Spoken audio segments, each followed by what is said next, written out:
Nada, que tanta jerarquía ni que nada, no molestes. Oye, hay épocas en que no vemos más ¿Listo? que otras, ¿no? Entonces, sí. Bueno, muy bien, vamos a continuar con el foro de la Universidad del Rosario, el periódico El Tiempo, sobre el tema de paz. Les agradecemos mucho a nuestra audiencia y les pedimos que presten atención a este foro porque este foro los va a poner a pensar a ustedes también. Y es saber qué podemos hacer nosotros por la paz, además de dar nuestras respetuosas opiniones sobre si es momento de un cese al fuego o no, sobre si se están dando largas innecesarias. Y aquí tenemos sentados en el panel a personas clave que nos pueden dar una orientación de cuándo la sociedad civil tiene que pasar ya a actuar en el tema de la paz, porque a nosotros también nos va a tocar poner en la mesa de diálogo de nuestra parte para saber hasta dónde podemos llegar en esta contribución de la paz. Para abordar este tema, que como les digo también tiene que ver con cada uno de nosotros, tenemos a tres personas clave de diferentes orillas. Tenemos a Brooks McMaster, economista, que está al frente de la ANDI. Ustedes saben que toda la vida ha sido uno de los gremios más poderosos del país. Usted reemplazó ni más ni menos que al actual ministro de Defensa, pero con usted tenemos una ventaja y es que el doctor McMaster también estuvo al otro lado. Fue viceministro de Hacienda y también estuvo en el Departamento para la Prosperidad, es decir, que ha estado tanto en el lado del gobierno y ahora está en el lado de los empresarios. Desde el lado de los empresarios ha hablado duro, le ha pedido a las FARC claridad, le ha pedido también términos fijos para la paz. Y ahora queremos que en una exposición de 5 minutos, después de que yo presente a sus compañeros, nos diga hasta dónde quieren ir los empresarios en el tema de la paz, hasta dónde están dispuestos a ir. Tenemos enseguida también a una persona muy conocida para la prensa y también para la audiencia, que es el doctor Luis Alejandro Pedraza.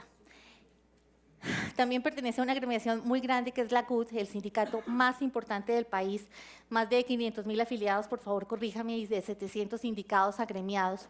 Y le decía antes de que iniciáramos en el foro que escuchamos con mucho cuidado un discurso que dio hace exactamente un mes en la Junta de la CUT, donde decía que el gobierno era muy ambiguo en el tema de la paz. Tal vez ahora nos gustaría que ampliara ese tema, pero también dijo que la CUT y los sindicatos respaldaban el proceso de paz. ¿Hasta dónde? Y finalmente tenemos aquí al poderoso del Banco de Colombia, a un paisa muy querido, al doctor Carlos Raúl Yepes, abogado javeriano. El señor no solamente tiene el privilegio de hacer parte de uno de los bancos más poderosos del país, sino que también estuvo en la comisión o ha estado en la comisión asesora de paz con el gobierno. Entonces, les voy a decir, maneja más de 46.000 empleos en 10 países, es una de las organizaciones más poderosas y que más podría atenderle la paz al proceso de paz. Así sea redundante. Empecemos, por favor, con la primera pregunta. ¿Hasta dónde pueden ir los empresarios o hasta dónde están dispuestos a ir en el acompañamiento al proceso de paz con el gobierno Santos? Bueno, bien, muchas gracias. Gracias a Carlos, embajador, a la Universidad del Rosario, al rector Marta, muchas gracias. Yo quisiera, digamos, calificar algo que dijiste. Dijiste que todos estamos en distintas orillas. Yo no quisiera que verdaderamente consideráramos que todos estamos en distintas orillas. Tenemos que tener un interés común y Colombia tiene que trabajar por eso. Y quizás si algo nos ha faltado a nosotros es verdaderamente entender que a los otros les vaya bien es bueno para nosotros, que para los otros es bueno que a nosotros nos vaya bien. En general, digamos, es un trabajo que nosotros tenemos que realizar. Los empresarios, por supuesto, le ven un gran valor a lograr la paz en Colombia. Todos nosotros, además, hemos casi que nacido, vivido y nos hemos desempeñado profesionalmente en un país que ha tenido unas inmensas dificultades que nos han signado la vida y la vida de nuestros hijos, de nuestros padres. Uno sí como que tiene la aspiración de tener un proceso de paz adelante. A veces se presentan discusiones y a veces se presentan discusiones inclusive al interior del empresariado. El empresariado, al igual que Colombia, pues está lleno y pleno, digamos, de posiciones y está lleno y pleno de actitudes alrededor de cada cosa que pasa en el país, no solamente del proceso de paz. Pero uno sí puede, digamos, en este momento decir con gran contundencia que el empresariado quiere la paz en Colombia. No hay nadie que pueda decir lo contrario, primero. Segundo, luego viene una gran cantidad de discusiones que a veces yo pienso si no estamos haciendo un poquito de patria boba, digamos, enredándonos en cosas que además de repente no nos deberían enredar. Hay algunos temas que son simplemente de estrategia. Por ejemplo, el tema de, y voy a entrar, digamos, a hablar de temas un poquito más candentes, pero el tema, por ejemplo, de la suspensión de los bombardeos. ¿Por qué alguna gente cree que se deben suspender o no se deben suspender los bombardeos? Yo diría que solamente porque la gente tiene una idea sobre si es una buena estrategia para lograr la paz o no. Hay algunas personas que consideran que probablemente la principal arma de negociación que ha tenido el gobierno es justamente mantenerse justamente en su posición militar. Entonces la pregunta que se le plantea a las personas es ¿por qué en un momento dado se va a ceder la posición militar si con eso vamos bien en un proceso de negociación o con eso estamos logrando, digamos, que se mantengan en la mesa sentados? Y por otra parte hay una discusión muy grande, del otro lado, que es una muy importante, y es hasta qué punto tenemos confianza en el proceso de paz y en sus actores. Oía yo al senador Rangel hablando hace un rato, y yo creo que no le falta razón cuando habla, digamos, de los anteriores anuncios de cese de hostilidades o de cese de fuego. De alguna forma Colombia necesita construir un espacio verdaderamente de confianza con la contraparte en el proceso de negociación que para nosotros es de particular importancia. Ahora, por ejemplo, con lo que ha sucedido durante los últimos días, la pregunta grande que nosotros nos planteamos es, bueno, ¿se va a cumplir? ¿No se va a cumplir? Es muy importante, en mi opinión, que se cumpla. Ahí nos estamos jugando la confianza del proceso.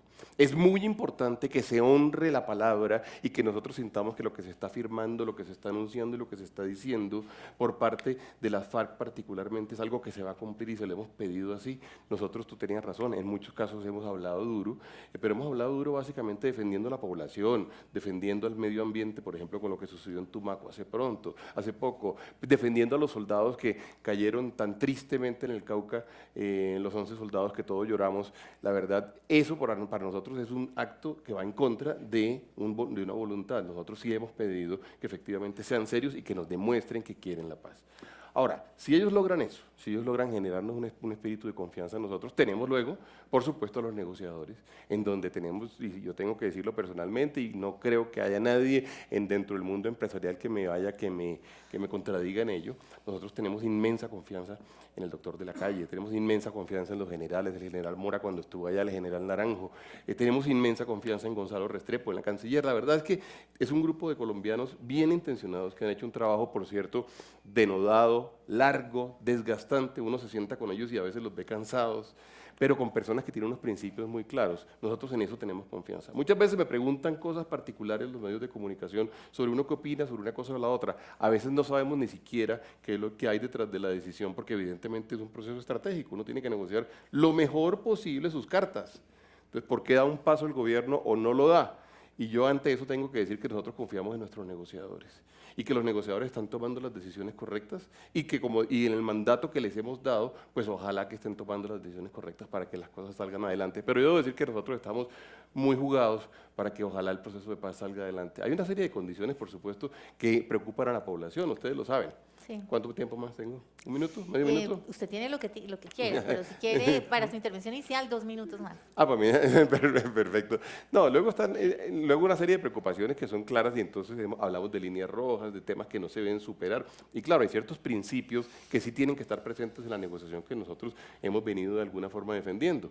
Entonces ha habido ciertos principios, la propiedad privada, el modelo económico. Para nosotros es muy importante, por supuesto. Este país es un país que está basado en una constitución que piensa en la libre empresa, que cree que el sector privado de alguna forma es el gran motor de desarrollo del país, que cree que el sector privado además podrá ser también parte de la solución, por ejemplo, al momento de la reinserción de los desmovilizados, de los grupos guerrilleros. Pero yo tengo que decir una cosa muy clara, nosotros, por ejemplo, en toda la estrategia que estamos planteando de eso, de reinserción laboral, nosotros no solamente estamos creyendo que hay que darle reinserción laboral a los 7.000, a los 10.000 o a los 20.000, digamos, con milicianos y demás, no. Nosotros creemos que tenemos que ofrecer reinserción laboral también a los retirados de las fuerzas militares y fuerzas armadas que por cierto salen súper jóvenes, digamos, a veces de la prestación del servicio y que tienen problemas laborales para ubicarse y demás. También creemos que tenemos que darle oportunidades a las víctimas del conflicto armado. Creemos que tenemos que darle oportunidades a las otras poblaciones en condición de vulnerabilidad por pobreza, por minoría, por étnicas. Y de alguna forma nosotros creemos que no se debe presentar una ruta, digamos, preferente al acceso, digamos, de lo que la sociedad puede dar solamente a los desmovilizados. La verdad es que todos los colombianos tienen el mismo derecho a ser tratados en cada momento con los mismos beneficios. Tenemos sí que poder dar unos ciertos debates y además, y para eso el país, yo celebro muchísimo que tengamos esta discusión, doctor Carlos, porque a mí sí me parece que en Colombia tiene que poder dar el debate y darlo civilizadamente. Dar el debate no significa que seamos enemigos, dar el debate no significa que estemos en orillas opuestas, dar el debate significa que todos tenemos opiniones distintas. Muy bien. Yo me identifico con Carlos Raúl inmensamente y con gran frecuencia, que además trabajamos mucho juntos. Tenemos diferencias y eso es natural, eso es de seres humanos. Vale. Muy bien. Le pido que se reserve porque la paz también pasa por el tema de tierras y también pasa por otros temas que son neurálgicos y que quisiéramos saber la opinión de la empresa. Pero sigamos con el doctor Luis Alejandro Pedraza. Les decía al auditorio que hace un mes él basó su discurso en la CUT específicamente sobre el tema de paz. Y si bien partió del hecho de que los sindicatos que la gremian están acompañando el proceso de paz, también habló de ambigüedad. Cuéntenos cómo ven el proceso de paz, hasta dónde van a ir ustedes, qué es lo ambiguo que encontró usted. Bueno, la Central Unitaria reconoce la amabilidad por habernos invitado a este foro y tenemos que decir que desde su fundación, la CUT, que es una organización pluralista, en el sentido de que allí convergen todas las fuerzas políticas legales que existen en el país, desde la expresión de los trabajadores, y también es unitaria. Desde su fundación decidió en su plataforma de lucha trabajar incesantemente por el diálogo político para la solución del conflicto armado en Colombia, esto hace 30 años. Los congresos que sucedieron al primero han ratificado esa posición de la Central. Nuestro último congreso que se hizo en Santa Marta el año pasado, en septiembre, ratificó que la Central debe estar en torno al apoyo indeclinable por el proceso de paz que se desarrolla en La Habana. Nosotros tenemos, y es una posición institucional, confianza plena en el excelente equipo que el gobierno seleccionó para hacerle frente a este compromiso en representación del Estado colombiano frente a las FARC, y ojalá se diera con el Ejército de Liberación Nacional y lo que queda del EPL, que aún existen unos reductos que aparentemente nosotros observamos que como que se quieren ignorar, y eso puede ser un lío importante a futuro.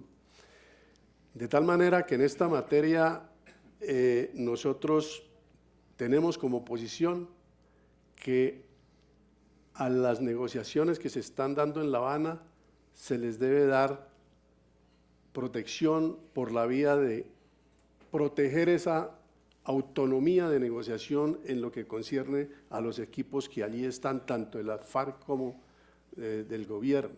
Este no es un tema para dirimirlo en los medios de comunicación, ni en los foros, ni en las calles. Es un tema que exige la mayor seriedad posible, la mayor credibilidad posible en el proceso, y es la única forma que nosotros consideramos debe blindarse, en el sentido de que allí esos equipos tendrán que informarle al país cuáles son los avances, cuáles son las dificultades y en qué perspectiva vamos. Por esa razón nosotros consideramos que el desescalonamiento que ha reiniciado nuevamente el proceso, tanto con las últimas medidas del gobierno nacional a través de los no bombardeos, de igual manera el anuncio de la cese unilateral de hostilidades de las FARC, son elementos positivos y que deberían conducir a la brevedad posible a un cese bilateral. Nosotros consideramos que, aquí acabaron de decirlo los altos gurús de la política, que el cese bilateral se da o al principio o en la mitad o al final, pero que se da porque está más descubierto que el agua tibia. Nosotros creemos que debe darse a la brevedad posible porque eso ofrece una mayor tranquilidad, diría yo, para apuntar a unos acuerdos definitivos en esta materia. Cuando nosotros hablamos, entonces queda claro que la CUT en ese sentido tiene una posición y cree en la comisión excelente. Están, creo yo, los más, diría yo, capacitados militares haciendo su responsabilidad como en efecto eso corresponde y que no se había vivido en otros procesos.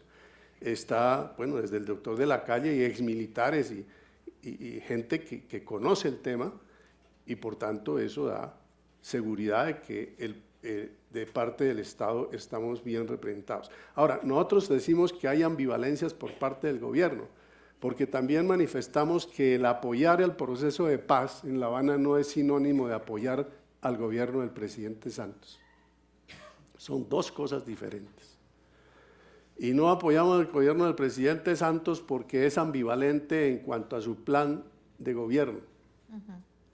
Y es ambivalente porque mientras se prevé que el posconflicto va a requerir una preparación económica, estructural del Estado para hacerle frente a los costos que ello significa, que implica reforma integral al sector agrario, reforma integral al sector educativo, reforma integral a la justicia, reforma integral a la política.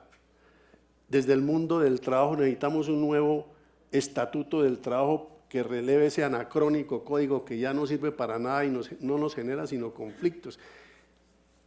Ahí es donde nosotros consideramos que el gobierno debería estar poniéndole la atención, pero la atención la ha puesto ¿en qué? En neoliberalizar mucho más el modelo, en pretender meterse al gran círculo de los ricos del mundo en la OECD con unos costos sociales impresionantes como quiera, que plantean más reformas a la salud, más reformas a los regímenes pensionales, retrocesos en el tema de educación, privatización de lo poquito estatal que existe. Lo está haciendo el presidente Santos a través del plan de desarrollo. Le dijimos uno de los fenómenos graves que afectan y conducen a la inequidad social, que está en el tercero o cuarto lugar en América Latina. Colombia es el tercero o cuarto lugar en América Latina en materia de inequidad social y dentro de los 12 en el mundo, pero irónicamente es la economía que más crece en América Latina y está previsto que siga creciendo en el mundo con una concentración de la riqueza impresionante. Es decir, que no hay pasos que indiquen que se está preparando para el posconflicto y eso a nosotros nos preocupa, eso nosotros lo criticamos y por esa misma razón creemos que en ese sentido el gobierno debe dar un viraje. Observe lo siguiente, la aplicación de los tratados de libre comercio lo único que ha hecho es acabar la pequeña y la mediana empresa. Pero ahí podemos hablar más adelante sobre cómo estamos preparando el terreno del posconflicto. Entonces, le agradezco que dejemos eso para las preguntas que les vamos a formular ahora en la siguiente parte. Mil gracias por su intervención, doctor Yepes. Usted que ha estado por dentro del proceso, usted que también puede hablar desde la empresa, ¿hasta dónde van a acompañar los empresarios este proceso? También tiene, como nos dijo la CUT, digamos que ciertas reservas. ¿Cómo ve usted las cosas? ¿Ya han avanzado en algo relacionado con el tema del posconflicto? Marta, muchísimas gracias y de verdad muy bueno que estemos aquí reunidos en la Universidad del Rosario por la Universidad, el Tiempo y la Fundación Hans Seidel. A Carlos Holmes Trujillo, un agradecimiento muy especial por este esfuerzo. Yo no sé si nos hemos dado cuenta aquí en la mañana de que estamos juntos porque nos unen muchas cosas. Aquí los presentes, todos los que estamos en este auditorio, pues vinimos porque tenemos el mismo interés. Yo no me voy a echar un discurso, pero sí quisiera, y en aras de hacer un contexto como de la conversación siguiente que vamos a tener, como compartir con ustedes 2 o 3 visiones desde lo que significa el proceso, del rol del empresario y la apuesta a los empresarios frente a lo que está pasando y lo que debe seguir. Yo he tenido oportunidad de compartir con muchos de ustedes un tema, y es que yo tengo una preocupación muy grande. La preocupación grande es que las FARC tienen un alto inconveniente, más de muchos, frente al proceso, y es que creen que están negociando con el gobierno. Las FARC están negociando es con la sociedad, representada por el gobierno, y eso es un giro muy, muy importante, porque realmente el gran problema que podemos tener nosotros como sociedad es estar divididos en la mesa. En la mesa ve uno las FARC unidas, por lo menos aparentemente, pero vemos una sociedad civil dividida. Y eso, pues, frena el proceso mismo. Detrás de eso, al final lo que entendemos es que dividido nos va mal. Y yo sí quiero que pensemos un poco entre todos algo que hace días vengo pensando, y yo creo, en eso recojo las palabras de Álvaro Gómez, yo creo definitivamente que al país, en este momento, le hace falta hacer un alto en el camino y hacer un acuerdo básico sobre lo fundamental. Yo no creo, sinceramente, que en el país todos sean desacuerdos. Cualquiera de las posiciones. Yo veo aquí al senador Rangel y a los demás senadores y representantes. Nos vemos nosotros mismos y a veces creemos como que estuviéramos 50-50 o que el país está al 90% contra el proceso y el 10% a favor del proceso. Yo creo que no es el tema de encuestas. Es realmente que nosotros busquemos esos acuerdos mínimos. Yo me pregunto, por ejemplo, ¿por qué casi todos los foros son para expresar los desacuerdos? ¿Qué pasaría si hacemos un foro para hablar de los acuerdos? No más. Cambiamos la actitud, cambiamos la forma de pensar, de acercarnos y de aproximarnos a semejante problemática.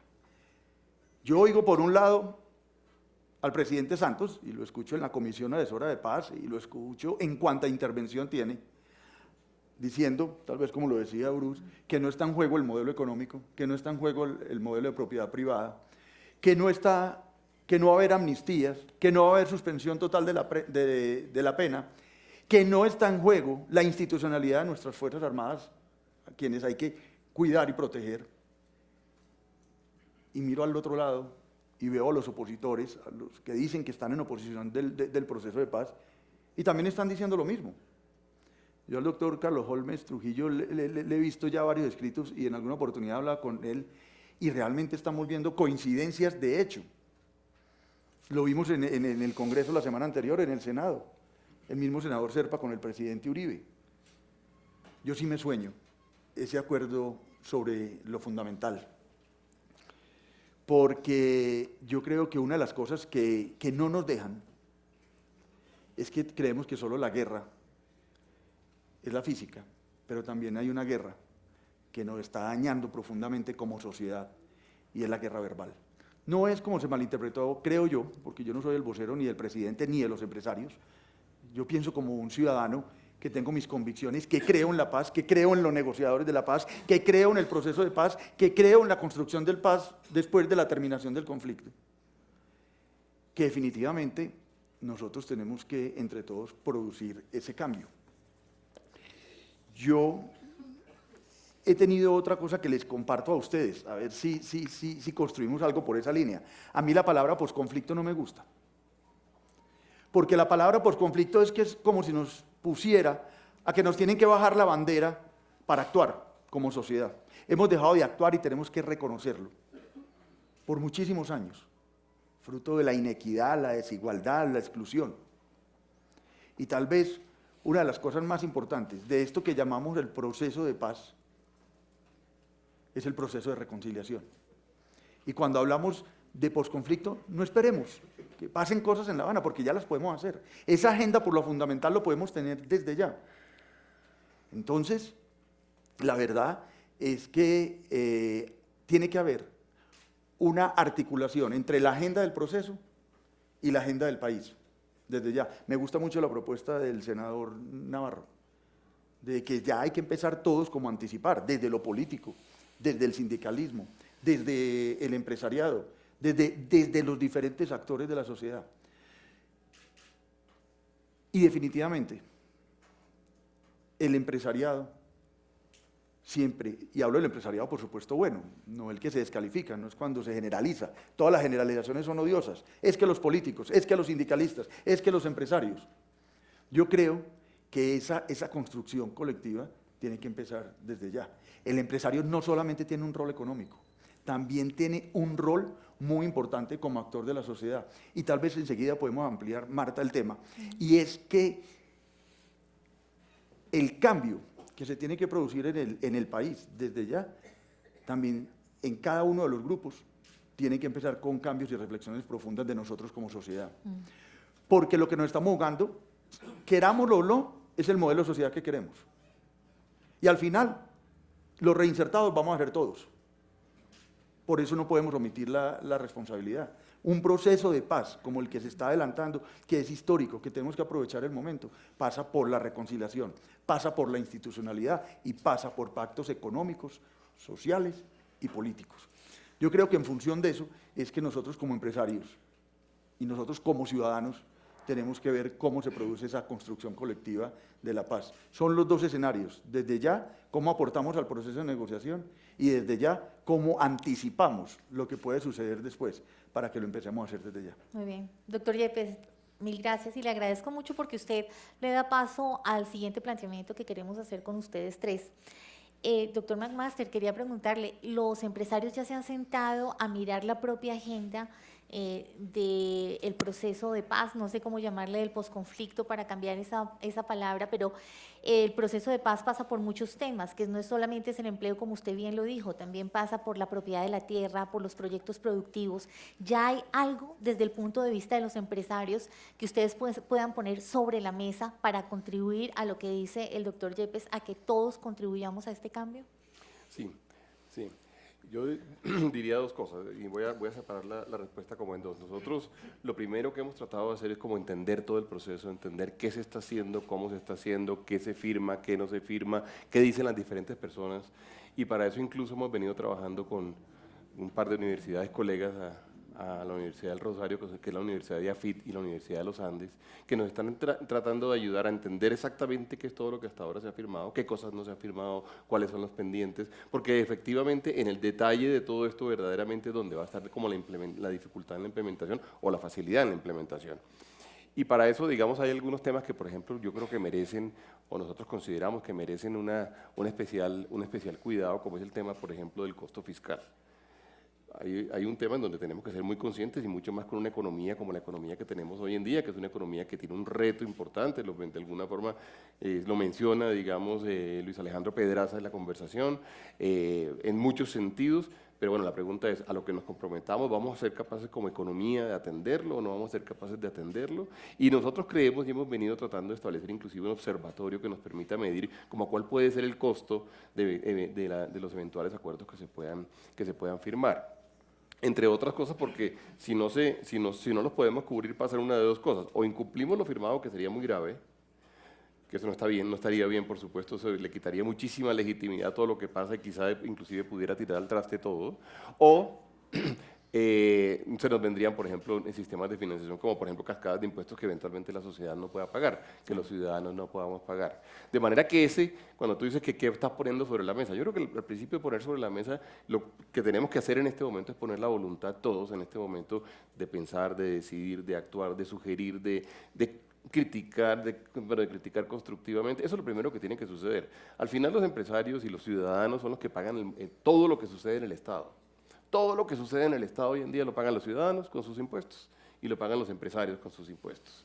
De manera que esa conversación que es una conversación al final del día casi que de cuentas, es una conversación que tenemos que llevar a cabo todos entre todos. Entonces, por ejemplo, aparece justamente temas como el tema de la tierra, de qué tamaño va a ser justamente el banco de tierras, cómo se va a poder constituir, se podrán utilizar o no se podrán utilizar primordialmente los baldíos o las tierras que han sido de alguna forma confiscadas por los procesos de extinción y de dominio. Los que no estén incluidos en estas dos categorías los vamos a tener que comprar, ¿cuánto valen?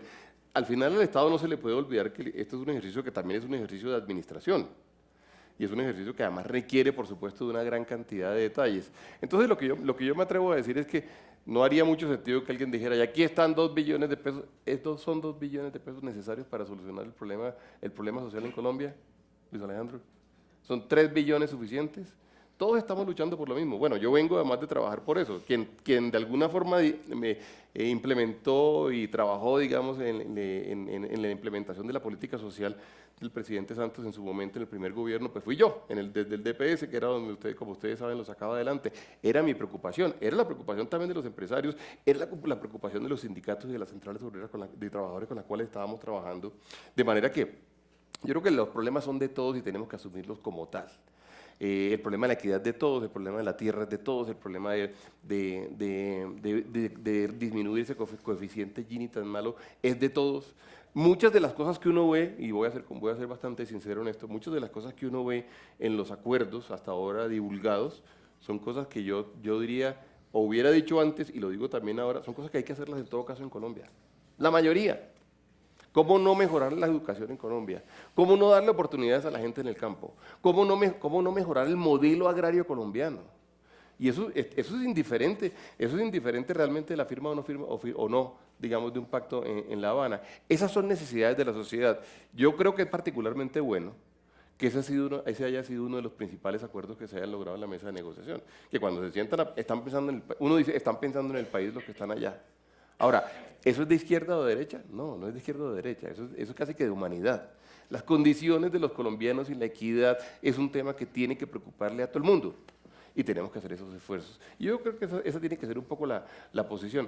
Ahora, ha habido cosas que son particularmente duras y yo quiero reforzar un argumento de Carlos Raúl en el sentido de que Colombia lo que está necesitando es un proceso también de reconciliación y eso no se logra solamente, digamos, con decirlo y decirlo muchas veces, se logra con poder sentarnos.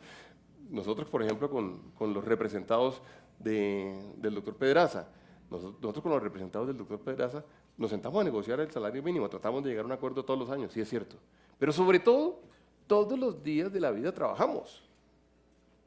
La principal relación que nosotros tenemos con los sindicatos y la principal relación que nosotros tenemos con los trabajadores es que todos los días nos sentamos juntos.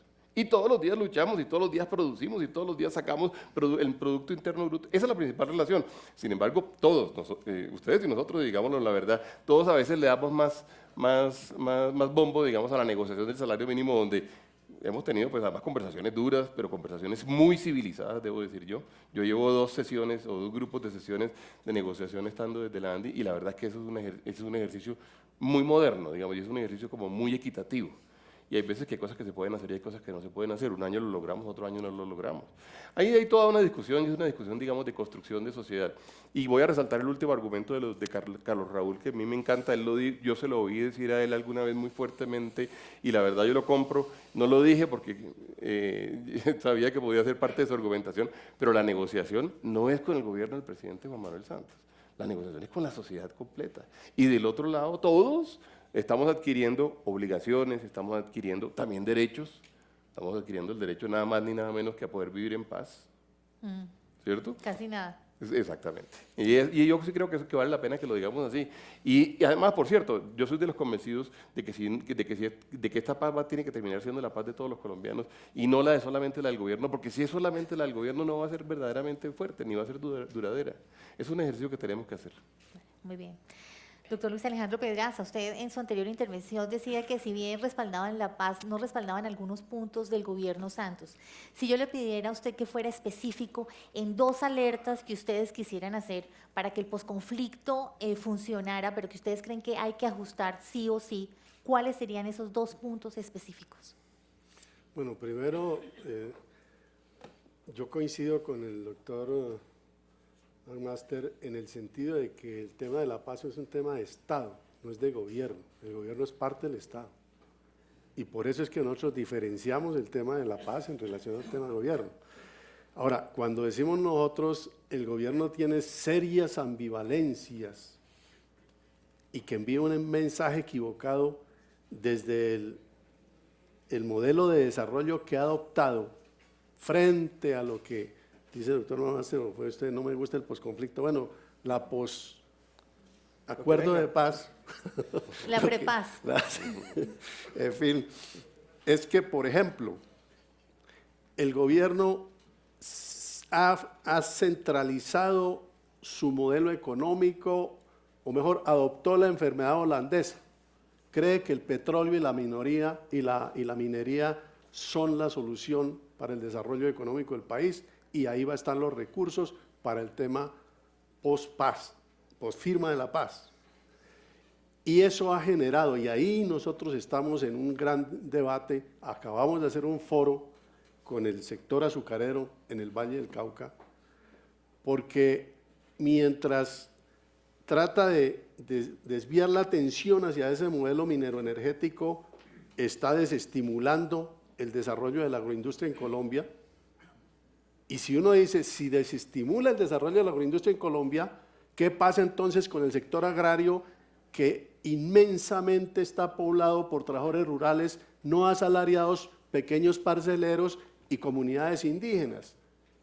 Si por lo menos el sector agroindustrial tiene voz y tiene peso específico en este país y en el contexto del comercio internacional, se le somete a ese tratamiento, entonces, ¿qué vamos a esperar con el resto del sector agrario?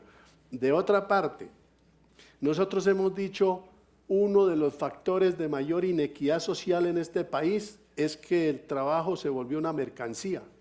Pululan los negocios para ofrecer empleo a la industria.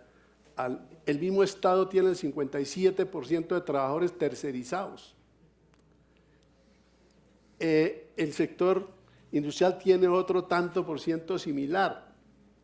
Decimos, hay que formalizar el empleo en el sector Estado y en el sector privado mediante, obviamente, ofreciéndole políticas de estímulo al sector industrial para que pueda generar ese empleo en condiciones dignas, y lo que hace es meter en el plan de desarrollo un articulito que legaliza toda la tercerización.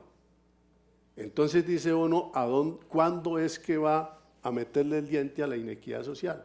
Si por la vía de fortalecer el empleo precario, la permanencia del empleo precario, es que cree que va a generar empleo digno y consecuencialmente disminuir la inequidad social en Colombia, pues esos son elementos dos nomás, son el del sector agrario y este del empleo tercerizado, son dos elementos nomás que dan un indicativo de que el gobierno va por una vía con su modelo económico que es contraria al propósito de los acuerdos de paz, en el sentido de que luego se vienen las famosas grandes reestructuraciones de los diferentes sectores para lo que aquí hemos todos denominado la construcción de un nuevo país en plena reconciliación.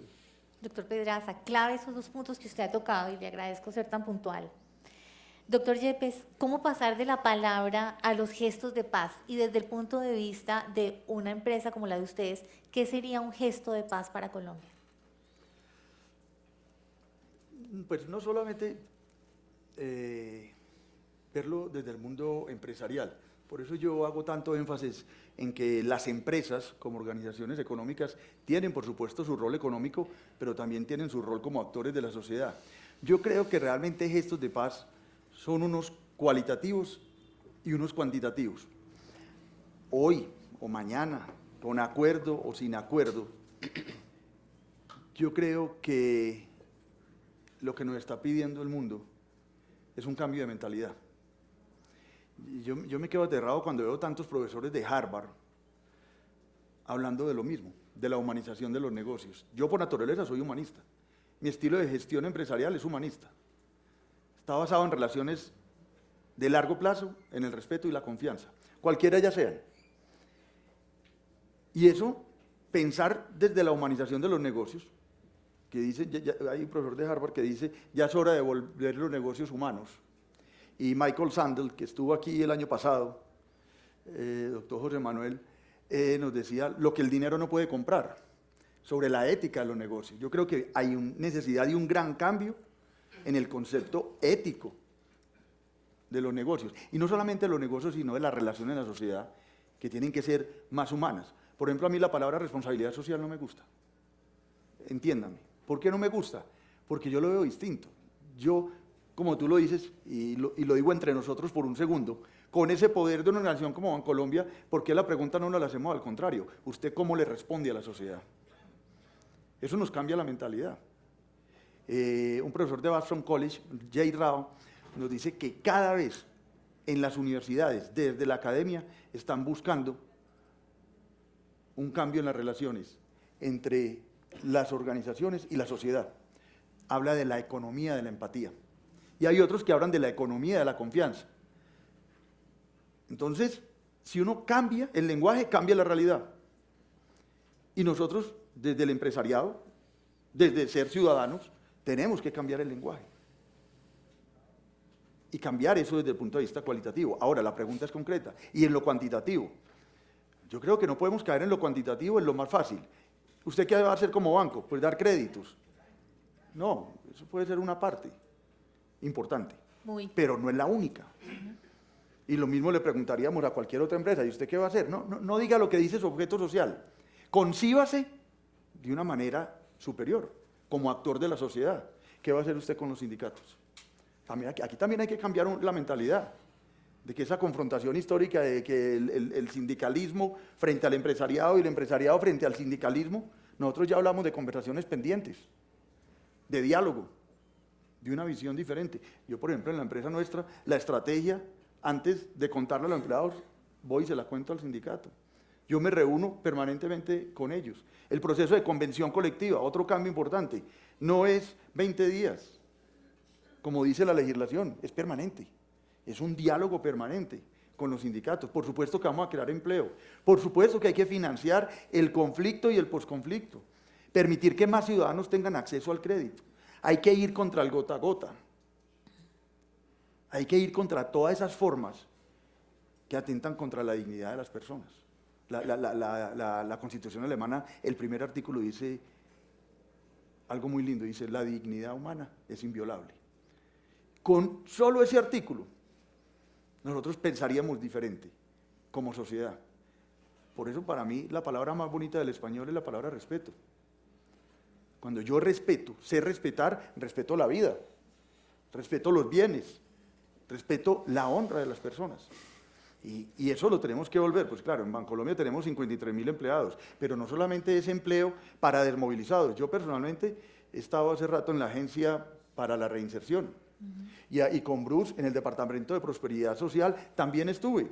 Aquí lo que hay que hacer es articular el Estado, la sociedad, la academia, lo público, lo privado, para que construyamos esa agenda sobre lo fundamental. Nosotros tenemos un programa, miren una cosa bien bonita, se llama Banco 2. Todos esos que destruían los bosques, ahora les pagamos. Es un programa que va a ser modelo. Aquí también el posconflicto invita a la creatividad, a salirnos del molde, de lo obvio. Y yo creo que ahí sí vienen realmente iniciativas, todas las que nosotros queramos, desde lo cuantitativo, lo cualitativo, el beneficio económico, el beneficio social, el entendimiento entre los diferentes actores. ¿Cuáles van a ser esas propuestas? Yo en el banco cada vez veo más diversidad de todo, de género. En nuestra organización el 63% de las personas son mujeres. Y eso no es fruto del azar. Porque son inteligentes, porque nos gusta, porque nos aportan. Nosotros tenemos, a mí no me gusta, ya se dieron cuenta, no me gustan generalmente las palabras que utilizamos para las cosas. A mí no me gustan personas discapacitadas. Son personas con capacidades diferentes. Tenemos ciegos. ¿Y qué vamos a hacer con soldados mutilados o no mutilados cuando ellos también se incorporen a la sociedad? ¿Y qué vamos a hacer con los desmovilizados? ¿Y qué estamos haciendo con las víctimas? En eso coincido. O sea, hay que ampliar el espectro. Yo creo que, para terminar, la respuesta desde cada uno de los actores de la sociedad no puede ser lo obvio y lo que hace permanentemente en su día a día. Tenemos que dimensionarlo en un rol como actores de la sociedad. Es mucho más amplio y va a ser mucho más efectivo. Interesante, sobre todo lo de las mujeres al poder. Bueno, y eso que no dije que de 11 vicepresidentes, 4 son mujeres. Bueno, muy bien. Quiero hacerle una pregunta a los tres.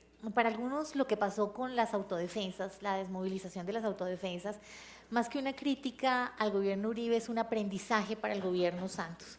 Algunos se convirtieron en bandas criminales. Estamos hablando que ahora hay más o menos unas 4.600 hombres en armas en los Úsuga, en los Urabeños, en una cantidad de bandas criminales.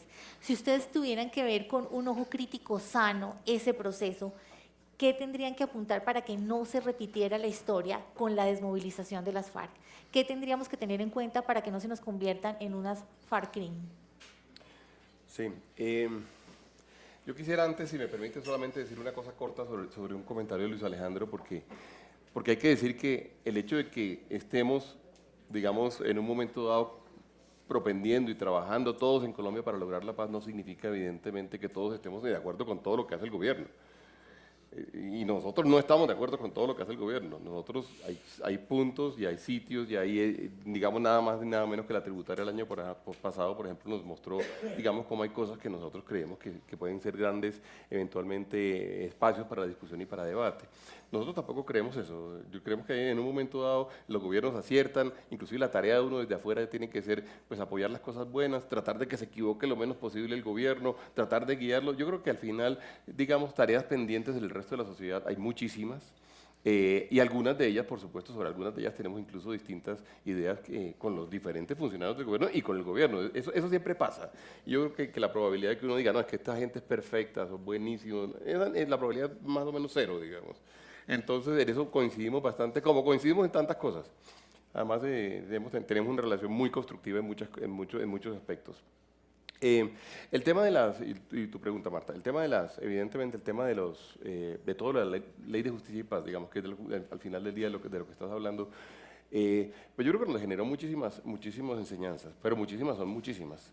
Primero, y hay que arrancar por ahí, de la voluntad de haber querido hacer un proceso en el cual uno realmente lograba que unos grupos que le estaban haciendo gran daño al país verdaderamente se desactivaran. Sí.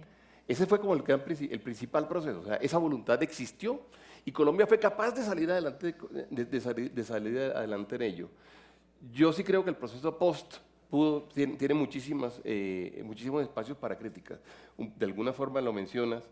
Por ejemplo, a mí me tocó vivirlo en primera instancia. Todo el tema del resarcimiento a las víctimas es un tema verdaderamente pendiente, especialmente el resarcimiento moral, para no hablar del resarcimiento económico, digamos, Sí. en donde nosotros queríamos, por ejemplo, en el fondo, que no me acuerdo el nombre exacto, pero se llama el Fondo para Reparación de las Víctimas, nunca logramos tener nada. Y de algunos de los actores más fuertes y más ricos obteníamos un pedazo de finca en no sé dónde, que era casi siempre la finca que se inundaba y que solamente tenía 17 hectáreas. Allí hubo muchas cosas en donde verdaderamente Colombia, digamos, no fue suficientemente bueno. Eso, primer punto. Segundo, hay que hacer un programa verdadero de reinserción y hay que pensar en muchos años. Uno no puede pensar que la solución es solamente la solución de los 3 años que pagan eventualmente en cárcel y después qué pasa. No, hay que pensar con cada una de estas personas que llegan, qué va a pasar durante los próximos 30 años. Esa es la reflexión que tenemos que hacer, porque van a tener, además la agencia de reintegración de alguna forma lo piensa así, ACR lo piensa así, y si ustedes saben bien, el programa, digamos, de ACR es un programa que durante 4 años está básicamente en el alistamiento de las personas, y tiene éxito con algunas y con otras no tiene éxito. Y es complejo, es muy complejo, y yo por eso estoy de acuerdo en que tenemos que acompañarlos. Pero yo lo que diría es que hay que generarle un plan, realmente un plan estratégico de vida y de acompañamiento a estas personas por muchísimos años. Y ni por 4 ni por 5. Pues, acompañamiento no significa que les estemos dando sueldo, acompañamiento significa que los estemos en un momento dando monitoreo, que cuando necesitan, por ejemplo, alguna capacidad especial podamos darle estudio, que cuando necesitan acceso a ciertas cosas, porque probablemente no saben cómo se hace, le podamos dar el acceso. Yo diría que tenemos que aprender sobre todo del programa del hecho posterior, digamos que es el de verdadera reintegración, en donde yo diría que hay muchísimos pendientes en temas de justicia y paz. Gracias, doctor. Doctor Pedraza, para usted la misma pregunta. ¿Qué no deberíamos repetir del proceso de desmovilización con las autodefensas? A uno como ciudadano de bien le queda la impresión que esa negociación fue para los comandantes y sin un criterio de organización del Estado para cubrir ese cese de violencia derivado del paramilitarismo con preparación del Estado mismo para esa gente. Es decir, si en este caso el acuerdo es para los comandantes de las FARC, que creemos que no es así, esperamos que no sea así, y la tropa de la guerrilla resulta ser una lepra para el país que nadie quiere juntarse, ni mucho menos recibirla, o con un plan, como ocurrió en otros casos, con taxis, viviendas y empleos precarios, pues simplemente tenemos que esperar una réplica del mismo fenómeno a corto plazo y con mayor contundencia. Por eso nosotros insistimos en que el gobierno tiene que preparar las condiciones para que en el evento de que se un acuerdo, en verdad se inicie lo que es la reestructuración del Estado, en el sentido pues de que apunte a la inequidad social, y dentro de ese contexto coincido con el doctor Van Master, a esta gente debe dársela la oportunidad de estudio, de empleo decente, de resocialización por la vía de incorporarse en el desarrollo de la economía del país. Es decir, ayer yo escuchaba en un programa de televisión al director de Panaca, Sí. una cosa así, diciendo: yo estoy feliz, aquí tengo 48 exguerrilleros dándole empleo, y si por cada empleador se reunieran 20.000 y dieran un empleo, solucionaban el tema del empleo para la insurgencia. Ese es un ejemplo importantísimo, pero tampoco puede ser esa la solución. La solución tiene que ser estructural. Vale. Doctor Pedraza, gracias. Doctor Yepes, me acaban de decir que tenemos 0 minutos. Se lo cedo a usted para que responda y cierre el foro. Yo he estado toda la mañana ahí sentado y es primera vez que veo el avisito de 0 minutos. Rápidamente, miren, conceptualmente, yo he ido a recorrer el país y de manera corta. Yo en eso sigo mucho al Papa Francisco, por mi formación de jesuita, que hay que ir a las fronteras, donde están los vulnerables. La guerra no se lee, la guerra no se escucha, la guerra se vive. Yo creo que una de las cosas que menos hemos hecho la mayoría de los colombianos es vivir la guerra. Y detrás de la guerra lo que hay es tragedia, hay exclusión, hay dolor. Yo creo que llegó el momento de que si a nosotros los colombianos nos ha separado la guerra, pues ahora no nos puede separar la paz. Y si se nos olvidó hablar de paz, porque nos la hemos pasado hablando de guerra, es el momento de hacer un alto en el camino y decir: yo, desde mi posición como ciudadano, como sindicato, como empresario, como periodista, ¿cuál va a ser el aporte que yo voy a hacer a esa paz? Y realmente uno se encuentra con que el gran aprendizaje, para mí, coincido con Bruce y con Luis Alejandro, es que el Estado dijo: salgan del paramilitarismo, pero nunca les dijo: ¿y entren a dónde? La sociedad nuestra no estaba preparada para recibirlos, como no está preparada ahora, para recibir lo que se nos viene, desmovilizados, de un lado, del otro. Las políticas de empleo. ¿Cuáles van a ser las políticas de empleo? ¿Van a ser esas conversaciones pendientes históricas nuestras para construir de verdad la paz? Porque la paz no se firma, la paz se construye. Entonces, eso es de verdad el gran propósito nuestro. Hoy, terminando, es que tenemos que celebrar un acuerdo sobre lo fundamental basado en los acuerdos y consensos mínimos para que definitivamente exista un pensamiento para la institucionalidad y los acuerdos políticos, económicos y sociales que nos hacen falta.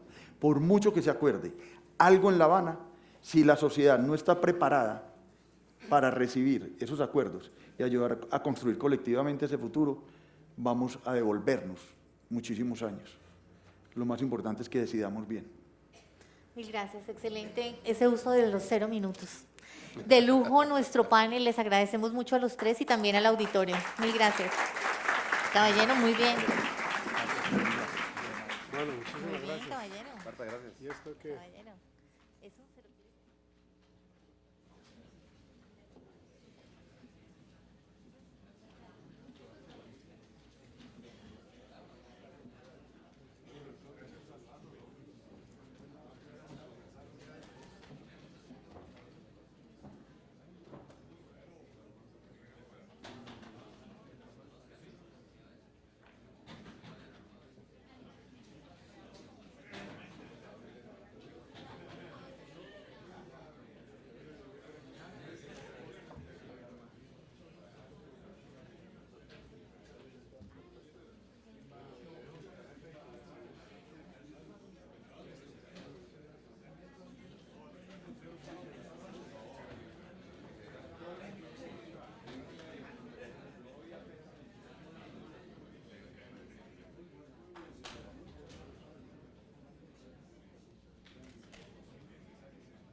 Sí, se maneja. Jugado en muchas plazas.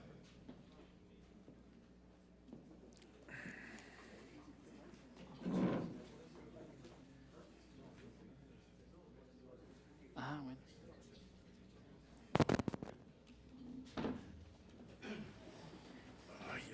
¿Estamos listos todos?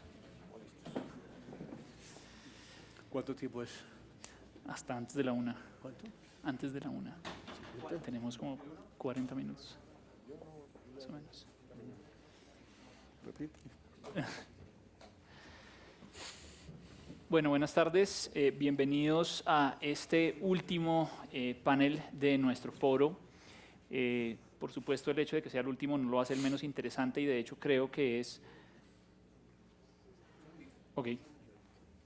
Oh.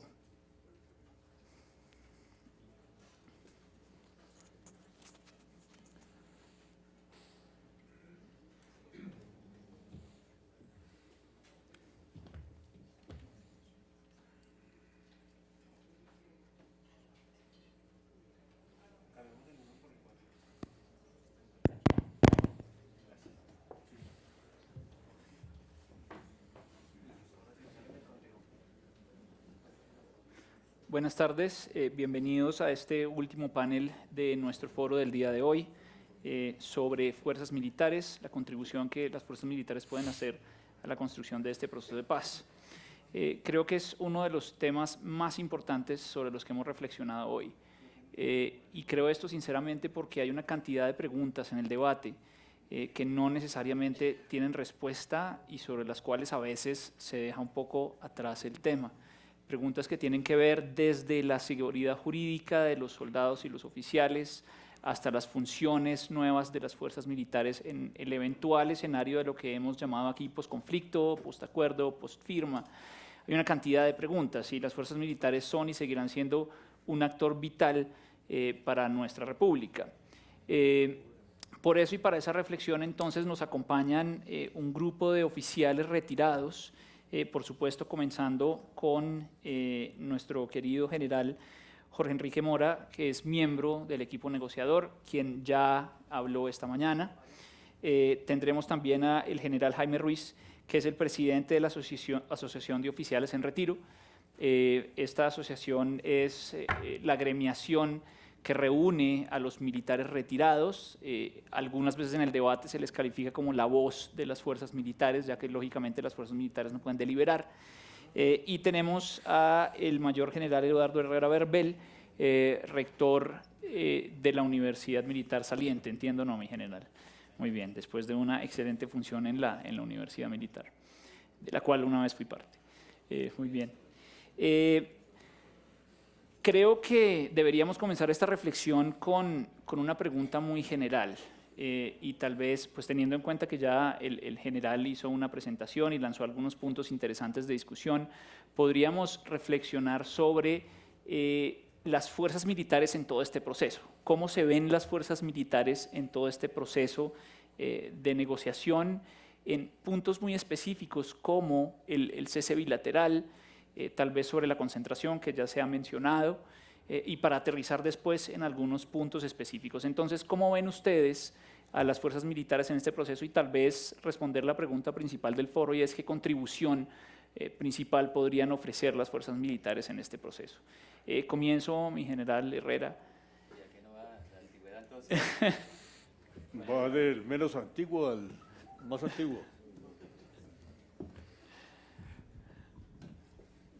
Muy buenos días. Un saludo de agradecimiento a los organizadores, al doctor Carlos Holmes, a los distinguidos asistentes. Yo quisiera apartarme un poco, se lo dije a Oscar antes de iniciar, porque creo que hay un matiz diferente de lo que he escuchado en toda la mañana, y es relacionado con el cese bilateral. Y aquí se planteaba en el panel anterior, por parte del doctor Yepes, que en La Habana se negocia con la sociedad y no con el gobierno. Y si es así, a mí me parece que debemos analizar el concepto de cese de hostilidades como soporte de un cese bilateral. Y por eso digo que tiene un matiz diferente y pido unos minuticos para desarrollar dos ideas que podrían complementar la reflexión de toda la mañana. ¿Qué es un cese al fuego? Es la suspensión de operaciones militares ofensivas entre dos partes vinculadas a una confrontación armada. El cese, ¿qué permite? Dejar de afectarse. Pero en el marco del conflicto colombiano, el cese de hostilidades tiene un alcance diferente. Es el ambiente en que se desarrolla la guerra y su contexto. Y supone cesar aquellas acciones no relacionadas directamente con la confrontación. Entonces, si necesitamos negociar con la sociedad, en apoyo de la idea del doctor Yepes, lo ideal sería que ese cese de hostilidades soporte con credibilidad y confianza un cese bilateral. ¿Cuáles son esas sanciones? Yo traía relacionadas algunas, pero sigue lista, voy a mencionar solamente 6. Secuestros, retenes ilegales, proselitismo político armado, intimidación, terror, justicia revolucionaria, desaparición forzada, asedio económico, confinamientos. Son una serie de hostilidades que se hace hacia la población. Entonces, ¿cuál es la primera idea que quiero compartir con ustedes?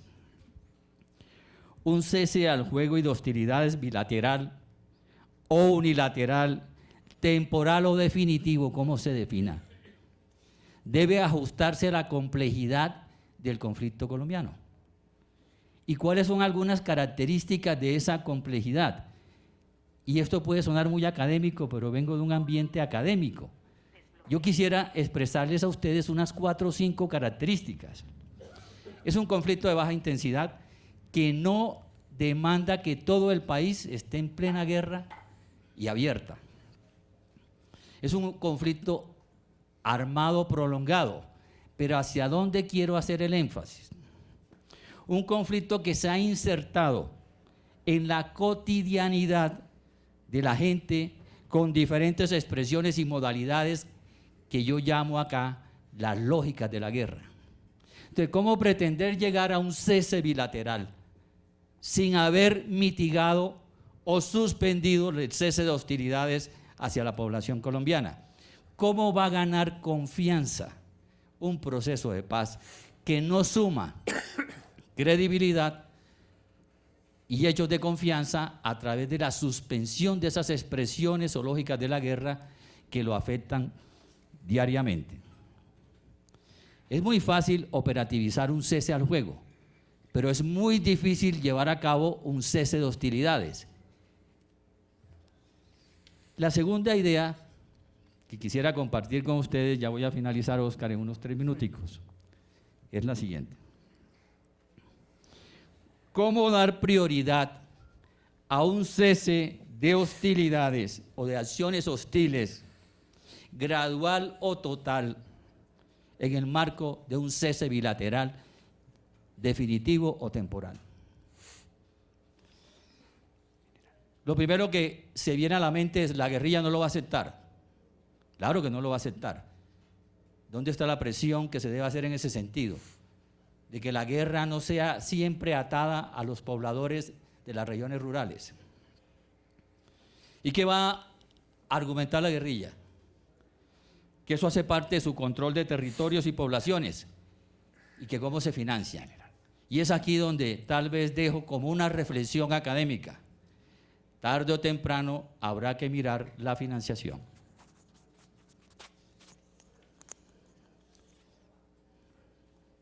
¿Cómo hacer viable entonces un cese al fuego y un cese de hostilidades? Hay que tener claro sus diferencias. Hay que considerar el conflicto armado colombiano netamente su afectación rural. Hay que pensar con voluntad y creatividad en cómo cesar las lógicas de la guerra que diariamente afectan la tranquilidad de nuestras gentes. No es un cese bilateral al fuego para hacernos pasito. No es. Esa es la razón de ser. es para mitigar o erradicar las expresiones de violencia y de hostilidades que reciben a diario nuestros pobladores, y especialmente en el campo. De nada serviría, y con esto finalizo la segunda idea para llegar a una propuesta académica. De nada serviría cesar los combates entre las Fuerzas Armadas y la guerrilla si la gente del campo sigue atada a la guerra, con las acciones hostiles, por las presiones y vejámenes de la guerrilla. No es legítimo hacerlo, a mi modo de ver.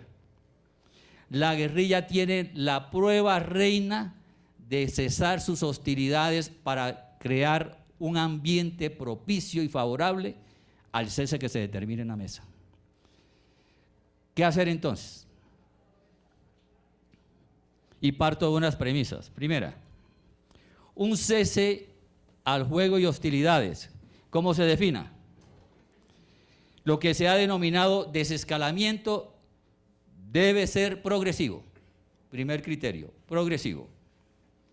Progresivo en cuanto se avanza hacia el fin del conflicto armado, que es el objetivo y el efecto buscado. La progresividad se podría medir en 3 dimensiones, y con esto finalizo. Primera dimensión, ir cesando las acciones por niveles articulados. ¿Cuáles niveles? Alto el fuego, cese a la infraestructura económica y bienes públicos y cese de hostilidades hacia la población. ¿Cuál es el orden? En mi modesto modo de pensar, primero el cese de hostilidades a la población y de ahí que se venga lo que se decida en la mesa.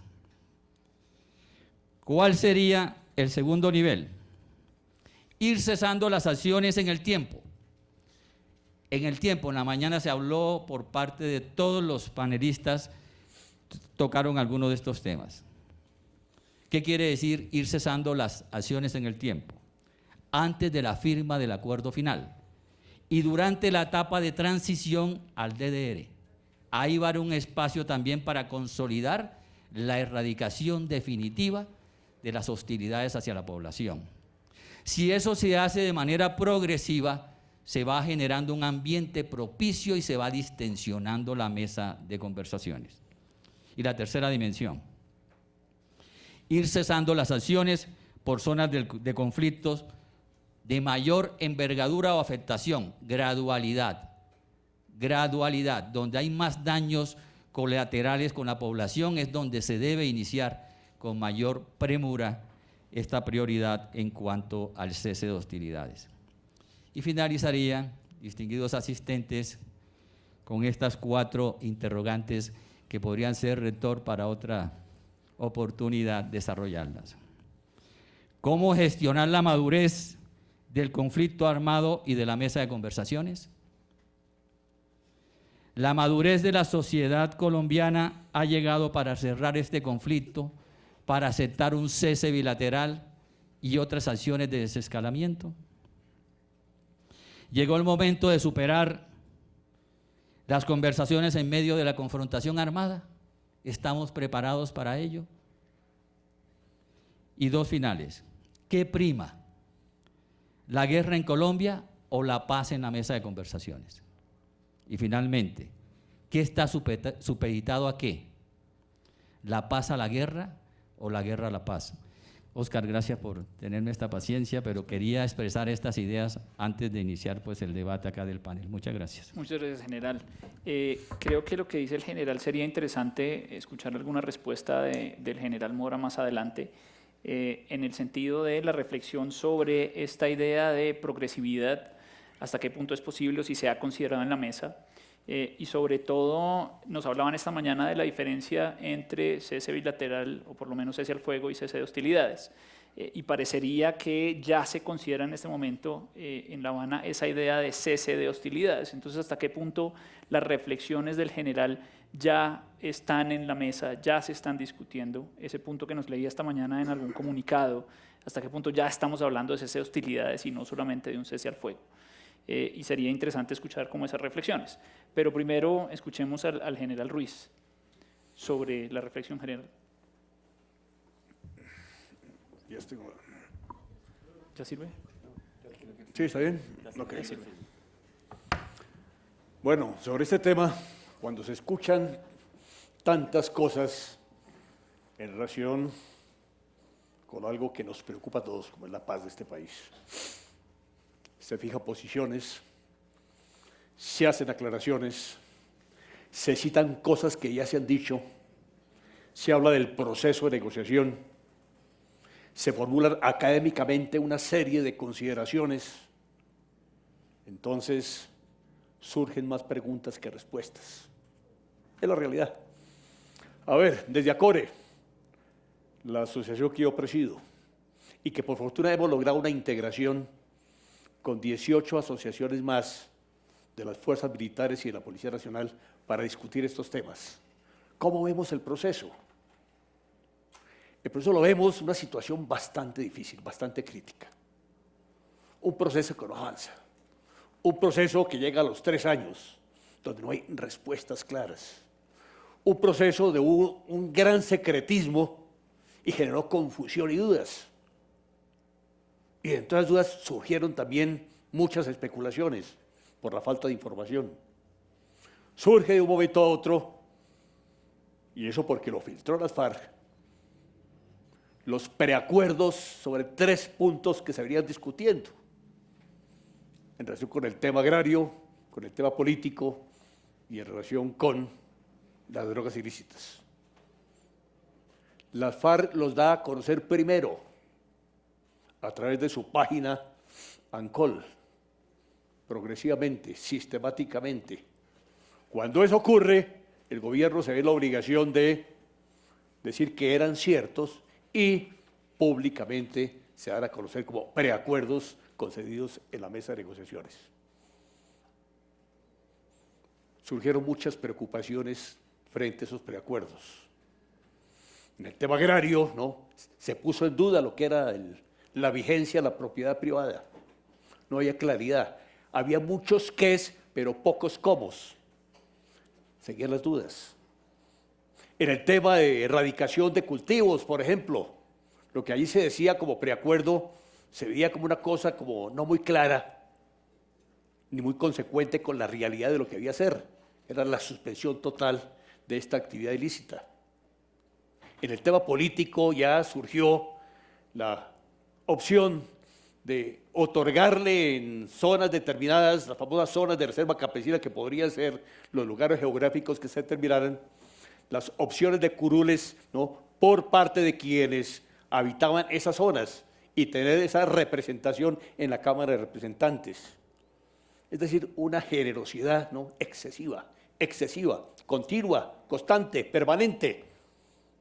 Veíamos que eran más los logros por parte de las FARC en este proceso de negociación que las imposiciones del Estado colombiano. ¿Qué hacíamos en ACORE? ¿Qué hacíamos en esta mesa? Discutir constantemente, fijar posiciones, bajo una aclaración. Bajo ninguna circunstancia hemos adquirido compromiso político de tipo partidista.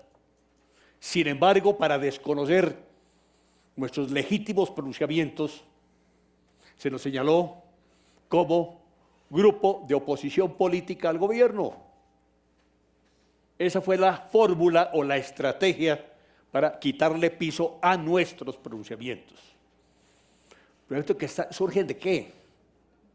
Es que nosotros, los de mi generación, somos viejos guerreros que hemos peleado por este país en los últimos 50 años. Hemos estado hoy en el campo de combate, enfrentando distintas amenazas de distintos grupos armados. En mi condición de subteniente, a los comienzos del año 60, estamos enfrentando los rezagos de la violencia política, de aquella que surgió años atrás en los llanos orientales y que se convirtieron en grupos armados ilegales con una virulencia y una actuación no desenfrenada. Algunos seguramente, tal vez las personas mayores, pueden recordar el nombre de Sangre Negra, Desquite, Tarzán, otros tantos. Esos fueron los herederos de ese tipo de violencia. A eso los enfrentamos. Vivimos también el nacimiento de las FARC, del ELN, del EPL y de todas estas organizaciones. Los enfrentamos también. Conocimos procesos de negociación que se dieron con los distintos grupos. El más importante hace 3 años, en el gobierno del presidente Betancur, el famoso pacto de la Uribe con las FARC. 12 puntos en que el Estado entregó todo a cambio nada. Negociación que se hizo a espaldas del país, a espaldas de los militares. Un grupo de amigos muy selecto del presidente de la República manejó el proceso dentro de un secretismo total. ¿Qué pasó? Al final de ese proceso, las FARC se robustecieron, crecieron, se triplicaron, se dispersaron en el territorio nacional y obtuvieron ocupación geográfica de muchas zonas que antes no tenían. Eso lo hemos vivido.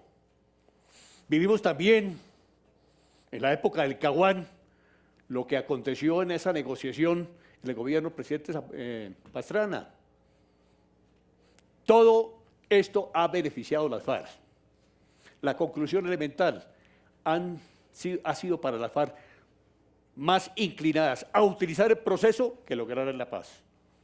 Entonces nos preocupa que esos mismos errores, esos graves errores del pasado se vuelvan a repetir. Y ese es nuestro pronunciamiento legítimo, institucional. No nos hemos dejado meter cucarachas en la cabeza, como alguna vez se nos dijo en la escuela militar, por los grupos de oposición política. Es el razonamiento de esta experiencia, lo que hemos vivido. Y esos son los aportes. La pregunta es, ¿qué podemos contribuir? ¿Qué no hemos hecho? Y nos hemos pronunciado a través de esta mesa permanente de las asociaciones, en cartas privadas al señor presidente de la República, a la opinión pública, cuáles son nuestras preocupaciones para que no repitamos errores. Por ejemplo, así brevemente, por decir algo, este tema de la entrega de armas. Solo hasta ahora volvió nuevamente a decirse por parte del jefe de la delegación de Cuba de que habrá entrega. Es la exigencia del gobierno. Es que si no hay entrega, no hay garantía de no repetición. General, una cosa es que de lo que usted dice me surge a mí una inquietud. Esta mañana nos decían el proceso, el objetivo último del proceso es que las FARC entregue las armas y luche por su causa a través del sistema político. Es decir, el objetivo del proceso no necesariamente es exterminar a las FARC, acabar con esta gente, sencillamente quitarle el peso de las armas a una actividad que se pueda hacer dentro del proceso político. Cuando usted habla sobre la posibilidad de las FARC de que llegue a la Cámara de Representantes, de que forme partidos políticos, noto una oposición muy dura frente a esa posición. La pregunta ahí sería entonces, ¿cómo verían ustedes esto entonces? Si las FARC no va a convertirse en una especie de partido y no va a tener alguna representación, ¿cómo verían ustedes la solución? A ver, buena pregunta porque permite aclarar muchas cosas. A las FARC no hay que exterminarlas, ni militarmente, ni en su intención política. Antes, por el contrario, si su verdadera intención, ¿no?, de paz es ese, bueno, recurra a los recursos que le da, utilice los recursos que le da el sistema democrático y participe en la vida política de la nación. Que lo hagan, ¿no?, abiertamente dentro de la legitimidad. Es que se está negociando con ellos para que se reincorporen, ¿no?, al sistema democrático y constitucional de este país. No hay que crearles otra constitución ni crearles un país distinto para que lleguen allí, ¿no?, y hacer uso de lo que ellos pretenden. Eso está muy bien. Entonces, para cerrar acá el tema, ¿no?, esto de las preocupaciones es lo que realmente, ¿no?, ha sido producto de estas 18 asociaciones. Yo creo que no somos 18 equivocados. Tenemos la certeza absoluta de que no somos 18. Y lo hemos debatido en foros, en distintas circunstancias, en distintos escenarios. Entonces, eso es lo que realmente nos preocupa. Ojalá que la paz se logre. Somos los más interesados en lograr la paz. Repito, no queremos exterminar las FARC. Si las FARC en un momento dado, ¿no?, resuelven irse a la guerra, ¿no?, habrá que confrontarlas con todo el potencial, ¿no?, militar que tengamos y de policía para obligarlas sin exterminio a que acepten, ¿no?, las imposiciones del Estado en un proceso de negociación. y no como se está dando ahorita. Así pues de que el pueblo colombiano debe tener la tranquilidad y la seguridad de que si no se logra la paz, porque lo dijo el presidente hace poco, o a las buenas o a las malas, ¿no? Entonces, si es a las malas, hay acción militar. Y tenemos una fuerza militar y una de policía suficientemente preparadas para lograrlo. Necesitamos 3 cosas que yo personalmente se lo dije al presidente de la República en alguna ocasión. Necesitamos la protección jurídica de nuestros combatientes. Necesitamos la voluntad política del Estado completo, no solamente el Ejecutivo y el Legislativo, sino también de la rama judicial que no ha sido tan esquiva. Son cosas que son importantes. Ese es el plan B. Bueno, esto podría darse para otra serie de consideraciones, pero tengan la certeza de que nosotros como militares ni somos ultraderecha, ni somos tiburones, ni somos escuálidos, como se nos ha querido señalar, ¿no?, despectivamente en algunas ocasiones, ni somos enemigos de la paz. Queremos la paz. Somos los que más sufrimos por circunstancias de esta guerra. Gracias, general. Bueno, hay otra serie de comentarios allí, pero sería interesante entonces que el general Mora nos contara sobre esa visión del general Herrera y si tal vez existen algunos comentarios específicos sobre la posición de ACORE, mi general. Bueno, muchas gracias. Se me ha olvidado, doctor Carlos Holmes, y aprovecho la oportunidad porque la mañana de hoy ha transcurrido de la manera más interesante en el tema del proceso. Yo llevo 3 años allá sentado y hoy he visto diferentes estamentos, organizaciones, grupos políticos, las asociaciones de militares retirados, en fin, y ha sido de la mayor importancia, total de que muchas gracias a la universidad, al tiempo y a la organización Hans Seidel. Esta mañana yo traté, y voy a hacer énfasis nuevamente para referirme a la pregunta, hay que tener claridad sobre lo que estamos hablando del cese unilateral de fuego y el cese bilateral de fuego. En este momento está vigente el cese unilateral por parte de las FARC. Y en la mesa de conversaciones estamos hablando para llegar al cese bilateral y definitivo, aquel que se pondrá en ejecución el día que se firmen los acuerdos. Para eso está ese grupo de generales, de militares y de general de la policía, hablando con las FARC, sentados allá todos los días, mirando a ver cuál es la mejor fórmula y cómo se llega a la concentración y cuántos puntos y qué puntos y cuántos hombres y van a salir y no van a salir y cómo entregan las armas y cuándo entregan